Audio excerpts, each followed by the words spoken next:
Hello friends, अस्सलाम वालेकुम।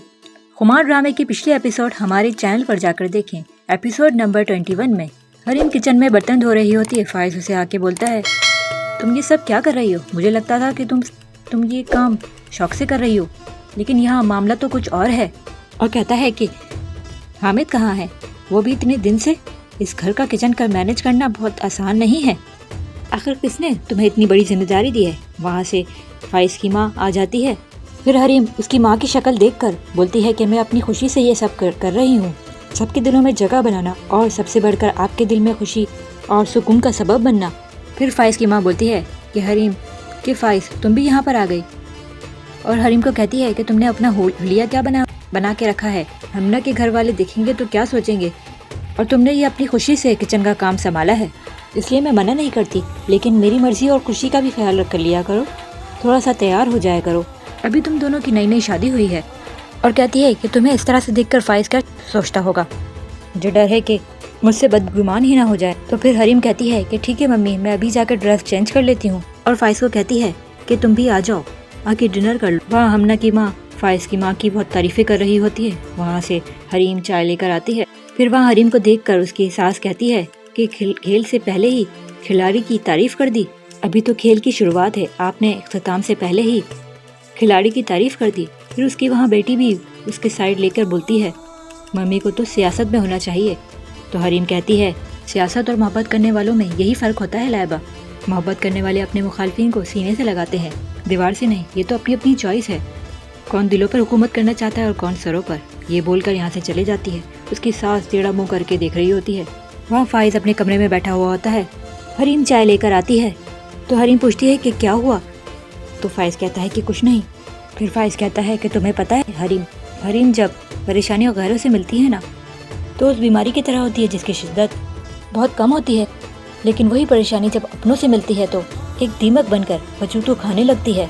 अक्सर बात ऐसी होती है कि इंसान को ज़बान पर लाते हुए भी शर्म आती है। हरीम हैरान होकर पूछती है कि क्या बात है, मुझे नहीं बताएंगे आप?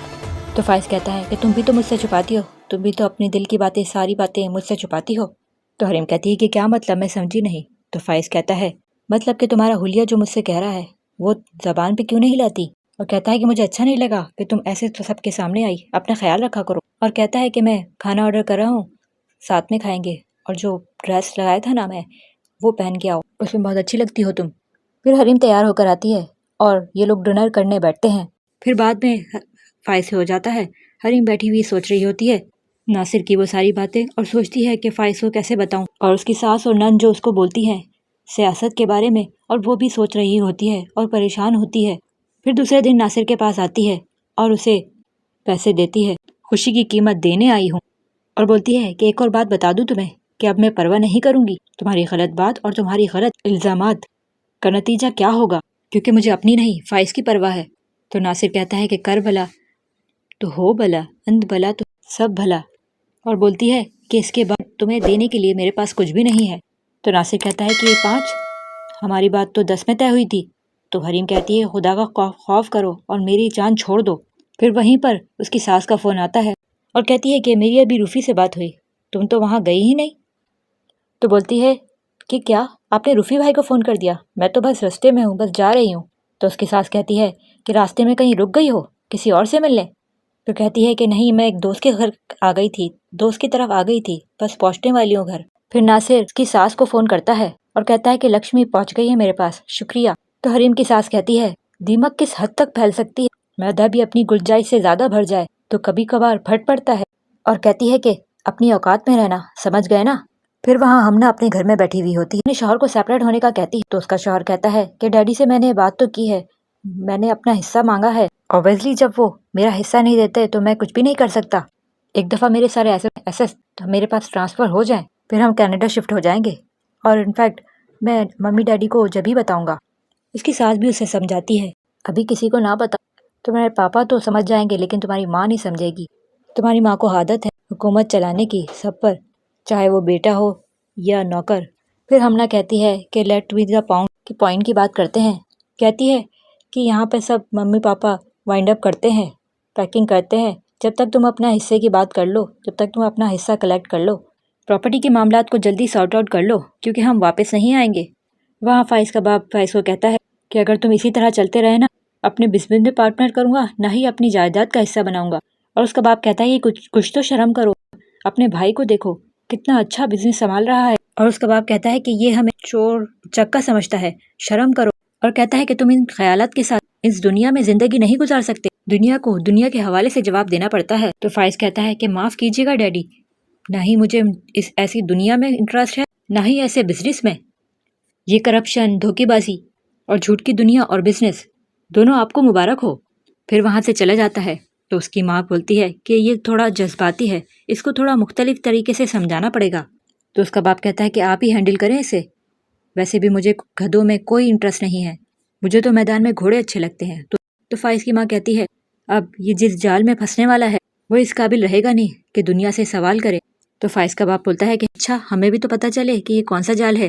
تو کہتی ہے کہ سنا ہوگا نا آپ نے، سانپ بھی مر جائے اور لاٹھی بھی نہ ٹوٹے۔ تو ہمارا یہ بیٹا سب سے زیادہ تابع دار اور فرما بردار ہوگا، کیونکہ زندگی جو اس کے ساتھ کھیل کھیلنے والی ہے وہاں تو بڑے بڑے کھلاڑی ہتھیار ڈال دیتے ہیں۔ تو فائز کا باپ کہتا ہے کہ آپ کی سیاست آپ ہی جانے۔ وہاں حریم آتی ہے اور بولتی ہے کہ اکیلے کھڑے ہو کر کیا سوچ رہے ہیں۔ تو فائز کہتا ہے کہ جھوٹ، فریب اور دھوکے بازی ان سب کے ساتھ میرا گزارا نہیں ہو۔ تو پھر حریم گھبرا کر بولتی ہے کہ کیا مطلب، کون سا جھوٹ، فریب اور دھوکے بازی؟ تو فائز کہتا ہے کہ ہو سکتا ہے ہمیں یہ گھر چھوڑ کر جانا پڑے، کچھ عرصہ مشکل وقت میں گزارنا پڑے۔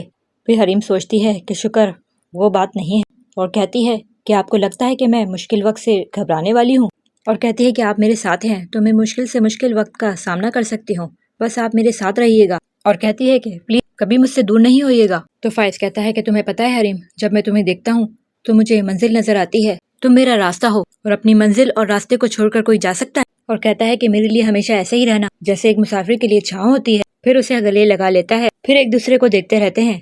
پھر اس کی ماں وہاں سمجھا رہی ہوتی ہے کہ اتنا آسان نہیں ہوتا، انسان کو ایک ہاتھ سفید اور ایک سیاہ رکھنا پڑتا ہے، ایک آنکھ کھلی اور ایک آنکھ بند رکھنی پڑتی ہے۔ تو فائز کہتا ہے I am sorry ma'am, but میں ایک آنکھ بند نہیں کر سکتا۔ پھر وہاں سے حریم چائے لے کر آتی ہے تو اسے بولتی ہے کہ حریم، ملازموں کی تنخواہ دینی ہے اور کچھ بلز ادا کرنے ہیں، تو جو میں نے تمہیں پیسے دیے تھے رکھنے کے لیے وہ لے آؤ۔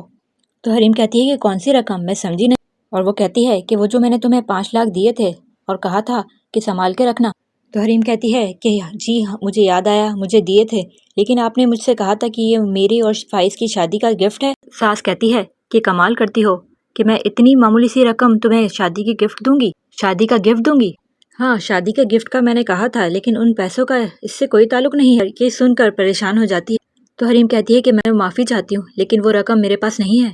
اور حریم کہتی ہے کہ مجھے اچھی طریقے سے یاد ہے کہ آپ نے کہا تھا کہ مجھے شادی کی گفٹ کے طور پہ دیا ہے۔ تو اس کی ساس کہتی ہے کہ کیا کہنا چاہ رہی ہو تم، جھوٹ بول رہی ہوں۔ تو حریم کہتی ہے کہ نہیں، میرا مقصد یہ نہیں ہے، ہو سکتا ہے آپ کو کوئی غلط فہمی ہوئی ہو، مجھ سے بحث کر رہی ہو حریم۔ وہاں فائز دیکھ رہا ہوتا ہے، فائز اٹھ کے کھڑا ہوتا ہے اور اس کے پاس آتا ہے اور کہتا ہے حریم تم روم میں جاؤ، میں ممی سے بات کر کے آتا ہوں۔